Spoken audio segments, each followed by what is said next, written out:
ஒரு சின்ன கான்வர்சேஷன். இப்போ நான் தான் உன் பைக். உனக்கு ஃபர்ஸ்ட் எனக்கு பிடிக்குமா? ஏன் இப்படி கேட்குற? சொல்லு. உன்னைய எனக்கு ரொம்ப ரொம்ப பிடிக்கும். உன்னை ஃபர்ஸ்ட் மீட் பண்ண அந்த நாள் என்னால் மறக்கவே முடியாது. அப்பத்துல இருந்து இப்போ வரைக்கும் என்னுடைய சந்தோஷத்துல, துக்கத்துல, தனிமையில, ஃப்ரெண்ட்ஸோட எப்பயுமே நீ ஒரு பெரிய பெரிய பார்ட்டா இருந்திருக்க. I still remember.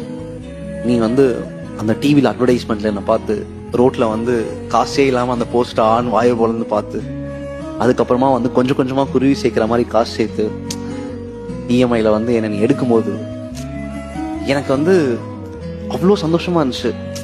ஒருத்தர் என்னை தேடி வராங்களா, என்னை எடுத்து அவங்க லைஃப்ல வச்சுக்கணும்னு சொல்லிட்டு அவ்வளோ ஆசைப்படுறாங்களா அப்படின்னு சொல்லிட்டு ரொம்ப சந்தோஷமா இருந்தேன். அப்போல இருந்து இப்போ வர எனக்கு ஒரு பெரிய ஃபேமிலி கிடைச்சிருக்கு. நீ என் லைஃப்ல வந்துட்டதுக்கு அப்புறம் இதுக்கு மேல எல்லாமே சூப்பரா நடக்க போகுதுன்ற ஒரு நம்பிக்கை வந்துருச்சு. ஸோ நீ இல்லைன்னா என் வாழ்க்கையில நிறைய விஷயங்கள் மிஸ் ஆகிருக்குன்ற மாதிரி தோணுது. ஸோ அதனால அதுக்கு ரொம்ப பெரிய பெரிய தேங்க்ஸ் சொல்லிக்கிறேன். And at the same time நான் உங்ககிட்ட சாரியும் சொல்லணும்னு ஆசைப்படுறேன்.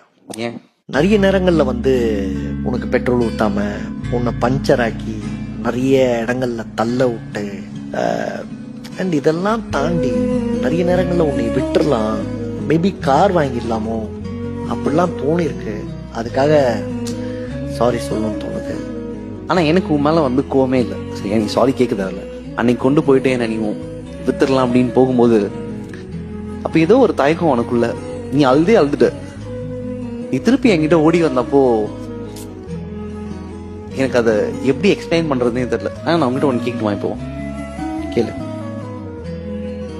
என்னை விட்டு நீ போயிட மாட்டல? சத்தியமா மாட்டேன்.